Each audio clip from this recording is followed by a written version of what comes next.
এখন আমরা সমাধান করব অক্টাল যোগ করার নিয়ম। তো অক্টাল মানে 8, শুধু এইটুকুই নলেজে রাখবো আমরা। তাহলে দেখো এখানে লেখা আছে 637 ব্র্যাকেটের বাইরে 8, 543 ব্র্যাকেটের বাইরে 8। অক্টাল মানে 8, এইটুকু মনে রাখার পরে দেখো 7 আর 3 10, মানে 8 থেকে 2 বেশি, মানে যত বেশি তত এখানে লিখে দেব। যদি 3 বেশি হইতো 3 লিখতাম।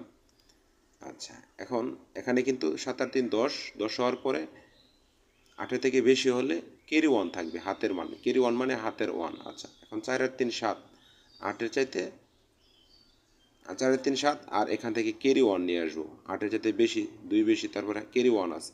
4 আর 3 7, 7 আর 1 কত? 8। যখন যোগফল 8 হবে তখন এখানে কি লিখবো? 0।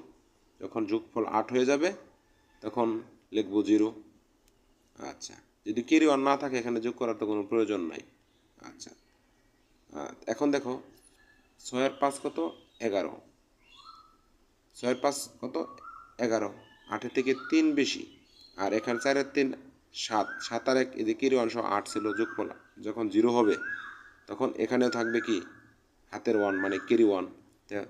6 আর 5 11, ঠিক আছে?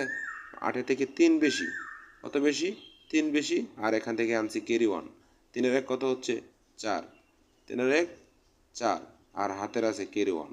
এতে স্বাভাবিকভাবে আমরা এভাবে সমাধান হয়ে গেল। এভাবে আমরা অক্টাল যোগ বের করব। ধন্যবাদ সবাইকে। আসসালামু আলাইকুম।